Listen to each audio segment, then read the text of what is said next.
that's what he wants to do, is he wants to spend time with that person and not cooking. So that's kind of what you're saying as well. That makes absolute sense. I mean, what a lot of people do, a lot of people make charcuterie boards, and in a way it's kind of fun and therapeutic for people. But at the same time, it takes a lot of time and a lot of effort and a lot of creativity and the like that, would, also a lot of investment in the different elements that you have. And you end up with a lot of leftovers. Yeah. I look at that board and I go, wow, that's a lot of work to put into something like that. But you know what? The people that do it, and I put together the boards too. Yeah. You take a fair bit of pride in it having a bit of a sense of a work of art. Right. Because you want it to look as nice and as inviting as it can possibly be. Right. Because that's partly what we're selling. I mean, I was in a class down in Florida preparing, all the things that you have to do. A lot of it was food safety and all this sort of stuff. Right. But I remember the master franchisors for Europe.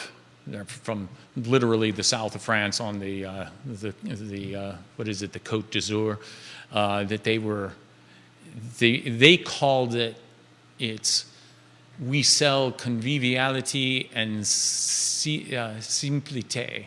Yeah. So in other words, conviviality and simplicity. Right. We make it easy for people. Right. And we specialize in it. That's what we do. That's all we really do. Right. And we try to make it so that everybody has a really nice experience with it, so that they'll come back, of course. Right.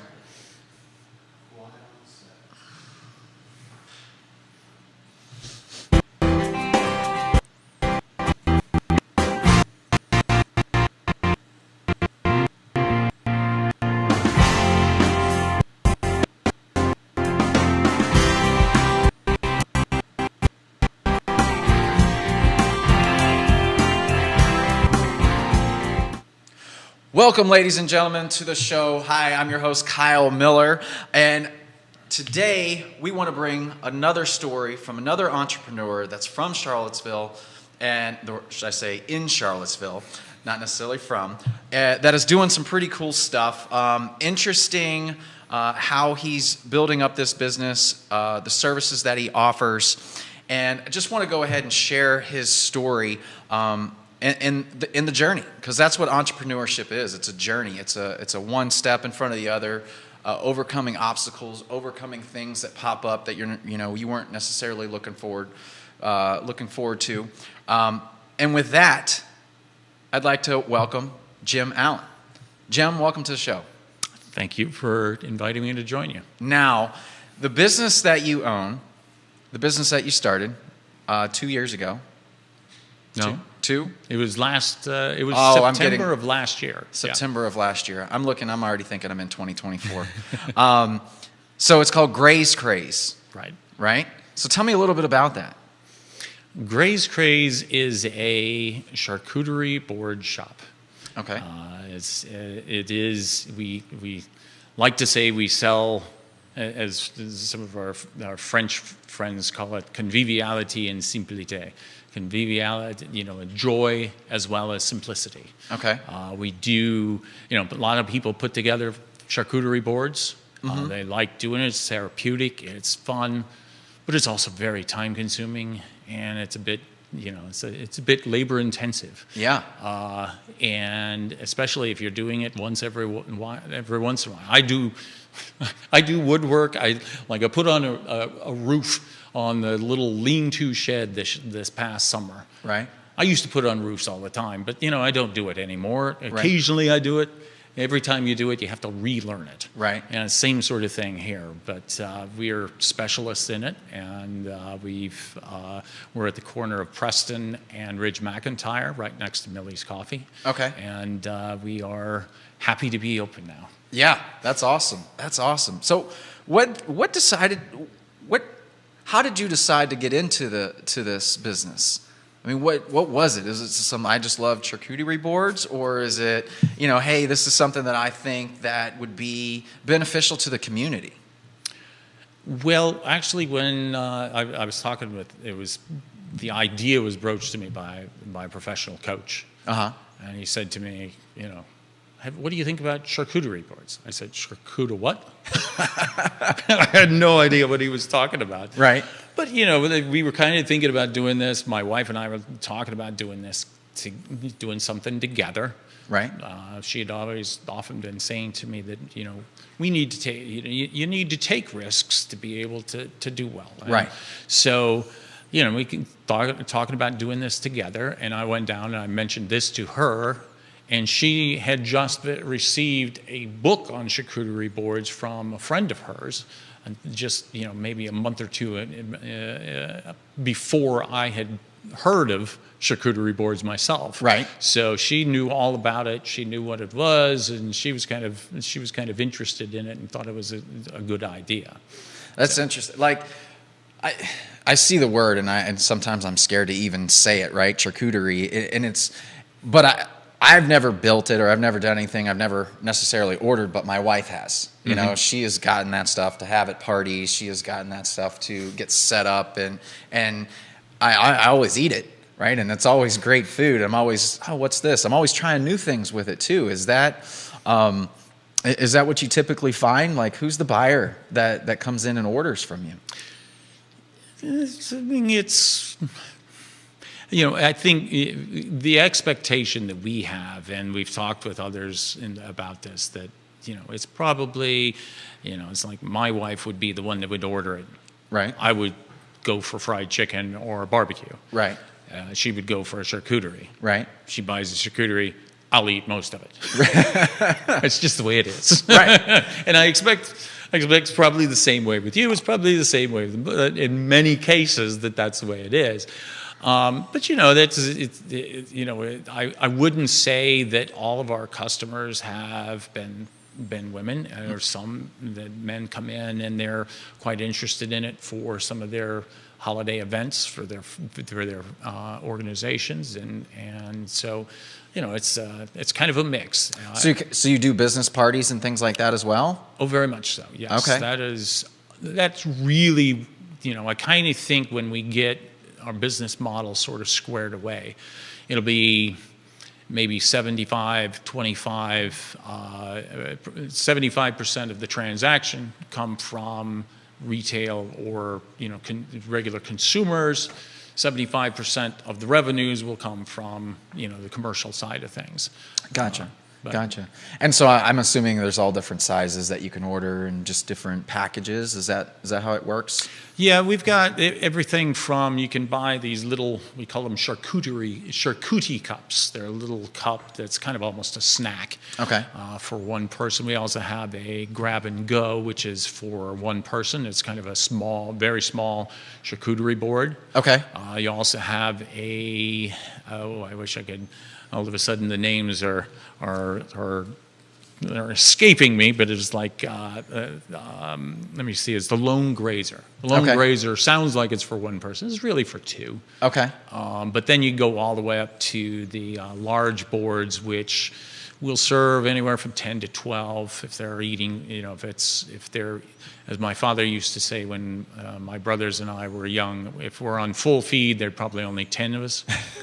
But if you're not on full feed, it may be 12 or 13 people that might be able to do that. And so we can batch a number of those large boards together to feed groups as much as 100, 200 people. I know that there are people that we haven't done a 200-person event yet. Right. I take it back. I think we actually did one last week, as a matter of fact. Nice. But it can be done, and I know that there have been people that have put together these massive combinations of like 20, 25 boards. For an event. So interesting. So how did you even get into this business? Like, I know you and your wife were looking at something, and it's only been open for a very short time now. Like, what were you doing before this? I mean, did you have any experience in the food industry in this aspect? Well, if I go way back, my family, it was my dad, my uncle, and my aunts and my grandmother, they owned a family grain elevator in central Illinois. So we were actually in the grain business back in the up until I think it was like 77, 78. So okay.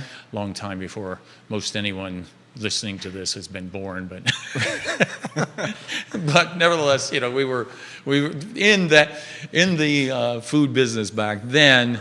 Since then, though, I was in the finance business from 1982 until 2020.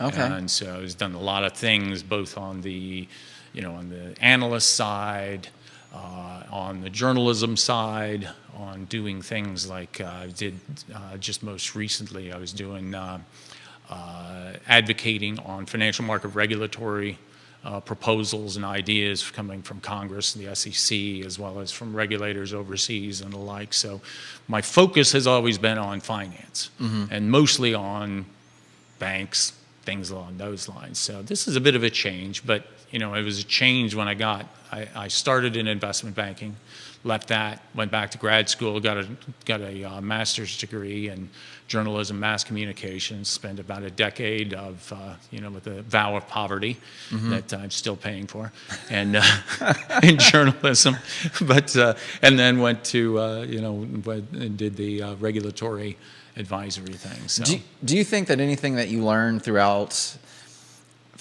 those previous experiences has helped you in this business? Probably mostly. It's kind of interesting. I never saw myself as a salesperson. Okay. Until I actually kind of thought about it. When I was in D.C., a lot of times you're at, going congressional office to congressional office, kind of saying, "Hey, this is the way you should regulate the financial markets, because you want to make sure that it's ethical, and the people who are acting ethically are not put at a competitive disadvantage." So right. you try, and because we were working at it from what we perceived to be our ethical advantage, we didn't make campaign contributions. Because we didn't make campaign contributions, we were behind the eight ball every time we went in and stepped foot in an office, because we did not have the access that the other people did. So we had to make our pitch in a more profound way. Right. And so we kind of learned how to sell what we were selling right. in DC. So now we're out kind of doing it here. We're still kind of getting our feet wet on the marketing here in town. We've been trying to get the business, sort of the operations behind the scenes in the store, as well as some of the operational aspects of things like the point of sale system and all that sort of fun thing squared away. And we've got it squared away now, so we're hoping that once the new year comes about, we'll be out marketing much more frequently. Right. But so that's probably something that we had. I'd say also, it's kind of one of the interesting things about the business that we have is, it's my wife and I are co-equals in this business, and I have to say, she has amazed me at how quickly she picked up on. She's great at inventory management. She knows how to market. She's very good with people. Right. I'm trying to think also, she's very good with, she expects, I'd say she almost expects perfection on the boards, which translates into a beautiful product for the customer. Right. But that's very important. But, oftentimes people say, well, it's not always good to work with your spouse. Yeah. And the risks, you could say, would be rather significant. But another thing that I did learn from those prior experiences was the need for the people who were running the show to be on the same page and have the same goals, and marching towards those same outcomes. Right. And there's nobody that is going to be in that. Nobody is going to have, at least, for me, I would never have a partner who would be so aligned in our goals as working with my wife in this case. That's good to have, and it's nice. There are definitely hear the pitfalls of working with your spouse or having partners, and I've been through it all and had good experiences, had bad experiences, and it's but to have somebody has the exact same goal as what you want, it's pretty special to have that, because then there's no really fighting, there's no back and forth. It's, hey, one goal, one team. We're aligned. We're doing our jobs. You're doing this. We're doing that. We're all coming to a common goal. And that doesn't mean that we don't have our disagreements on how to get there. Right. But there's a trust. Right. That comes in that. Yeah. I have to say I've really enjoyed it, and I've enjoyed watching her kind of excel in this thing. I know that she's still sort of getting her feet wet and owning a business. This is the first time she's done this too. Okay.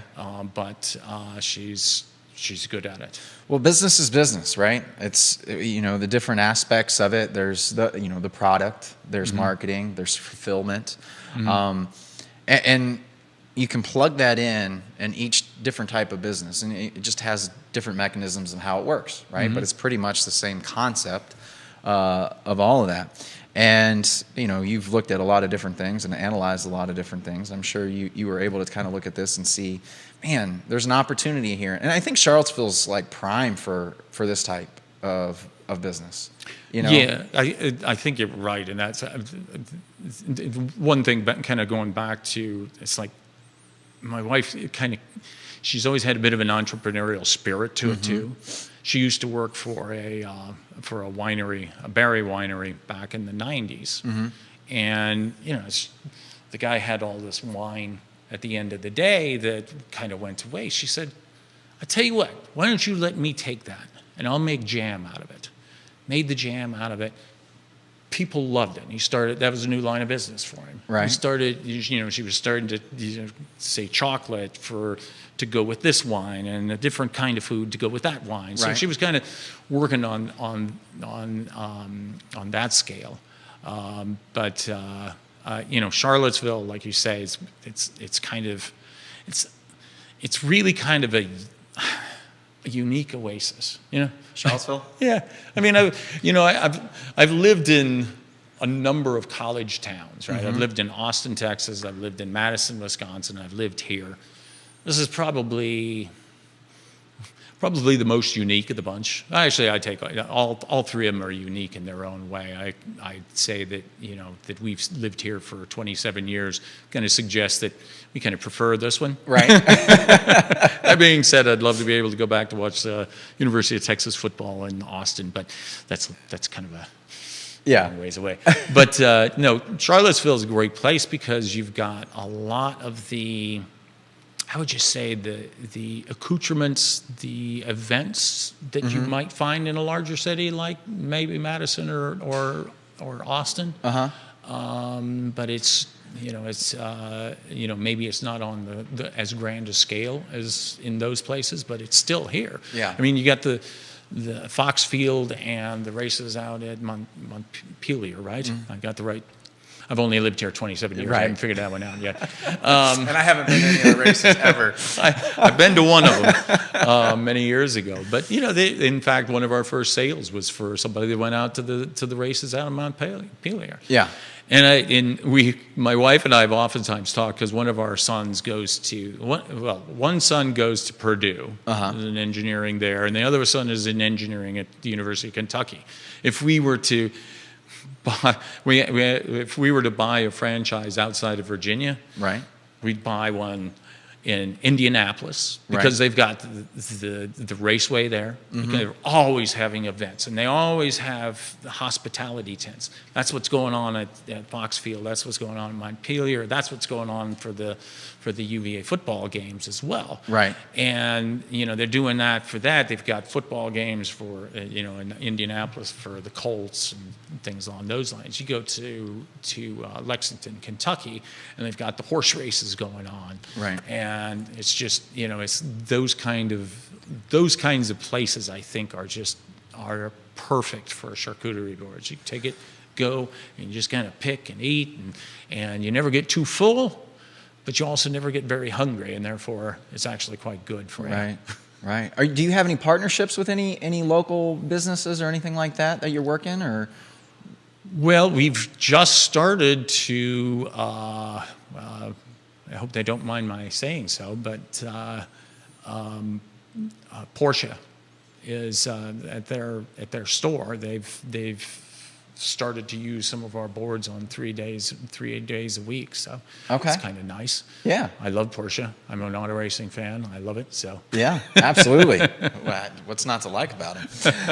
Well, that's cool. I think that's with just business. I think you get involved with those types of partnerships, and and then just put your little card right there, and so more people know you, see you.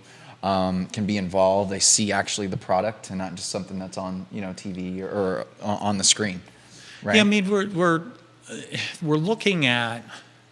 I haven't it's kind of weighing the positives and negatives of do we go to every winery in the area, or do we pick a few to have a special relationship with them so that they can be sort of the showcase for our charcuterie boards, and we can match our boards with their wines and the like. Right.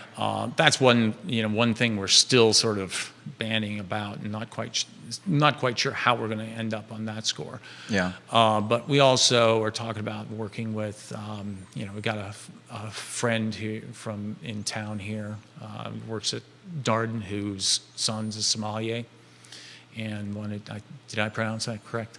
I think I did. the wine expert, right? But anyway, we could kind of do some joint events with him and do some pairing of charcuteries with different types of wines and what kind of things that you could put together with him. Yeah, I got to connect you with my buddy Maurice. He's got I think it's starting a winery, or he's got a winery, and his wife is the American Wine Girl, where she's huge into the wines. I think they were just in Argentina, or they were somewhere in Europe, and that's what she does. I mean, she just does the wines, and she does parties, and she does that type of thing. So that would be a good connection for you guys to work with. I think it would be symbiotic, I think is the term. Oh, absolutely. Absolutely. How do people go ahead and order with you? How do people go ahead and work with you and order the product and go about that? Sure. I mean, we take walk-ins. We've got, our store is, like I said, is at the corner of Ridge, McIntyre, and Preston. Mm-hmm. And people can walk in. Now, we don't have any place. I mean, we do have some chairs to sit down while, if they, they come in and they order and they're willing to wait and they wish to wait, they can sit in our. How long does it take for a board to make? Depends on what kind of board it is. Gotcha. If you want a, I want the Lone Graze. It won't take, but just a few minutes. But if you want something else, it's going to be a little bigger. The Lone Grazer will probably take 15 to 20 minutes. Okay. If you're wanting a large board, it's probably going to be more like an hour. Depends upon what kind of large board. We have it's a great board. It's a holiday board. It's got blue cheese. It's got blueberry infused goat cheese. It's got this lovely pepperoni on it. And I'm thinking there was one or two other. Merlot cheese. Mm-hmm. That's just awesome. And so it's a really nice, and they put together a cream cheese, raspberry cream cheese that serves as a dip for things. Those take a little bit longer Okay. than even the large classic boards or keto or vegetarian, as we call it, the vegetarian boards. The large ones will take probably 45 minutes to an hour. The large holiday board, a little more precision involved in that, probably more like around an hour and 15, hour and a half, something in that range. How is the best? Just to order it online? Or to come Order in? online is best, yes. Yeah, order it online. But you can also phone our phone number 434-227-5335. We'll see it. You'll see it on our little Hyundai Kona driving around with the telephone number on it. Oh, nice. Mentions that we have free delivery within 5 miles. Oh, so 5-mile free delivery. radius. So we can order it, and then you have free delivery in the Charlottesville market, basically. Yeah. Okay. So we do that, but you can also walk in. We Gotcha. like to have the people walk in and get to know us, and we get to know our customers as well. That's kind of nice as well. Right. Right. Well, that's interesting. I'm definitely gonna have to order some now, like, because Please. now I'm like, man, I gotta try that. Maybe Judah, maybe we get it delivered one day, sometime soon. Like why would somebody choose yours instead of like going to Wegmans or something and do they have them there and picking it up, or They do. Whole Foods or something like that? They do. Why would they choose you over them? Well, it depends on what they're after. Okay. If they're looking for something that's ready made and it's a bit cheaper, then probably Wegmans is good, but you don't get all that comes in there. You see one of our boards, like our large board. Mm-hmm. It's deceptively large.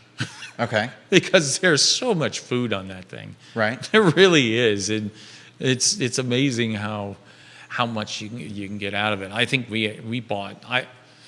before we bought into the business, I was in Texas, and we bought a charcuterie board for my mom and dad. My mom, at that time, my mom was 89, dad was 90. Mm-hmm. And dad just couldn't get him to eat anything. Right. And he went back for thirds on this thing. Did he really? Yeah, but it was mom, dad.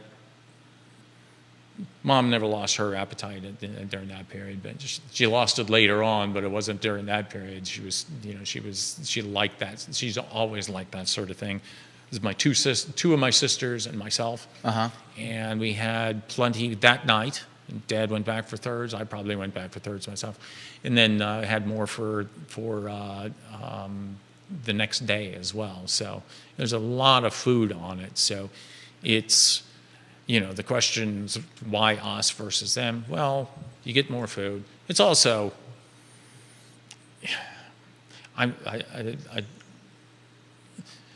we use what we think are kind of premium ingredients, for the meats, the cheeses, the breads, that sort of, and the crackers and the like. And as well as the fruit, the vegetables, and so I think that we combine all those things in there.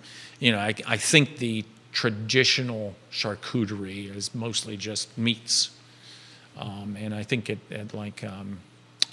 Wegmans, I think they kind of stick to the tradition in that sense. Though they do have some, I think, that mix with cheese and the like. Right. Whereas we're a little more expansive in what we offer. Okay. And it's all healthy stuff, right? All the stuff that's on there is fairly healthy, clean.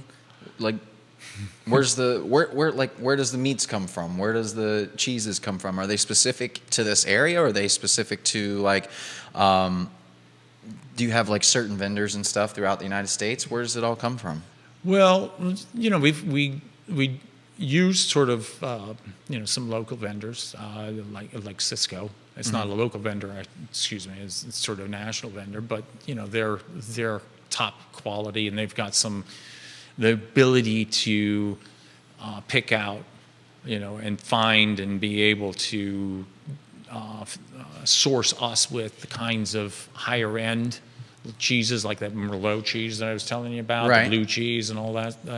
those things they have, and they're able to source it. That being said, some other things that we do. One thing that we do right now is there's a chocolatier. That's not probably the way to say it, but it's a company in Oklahoma that makes the chocolate that we serve. It's cranberry and I'm trying to remember the kind of nuts that are in it, as well as dark chocolate. It's made by the Chickasaw Nation out of Oklahoma. Okay. And the recipe that they use is the one they reserve for Grace Craze.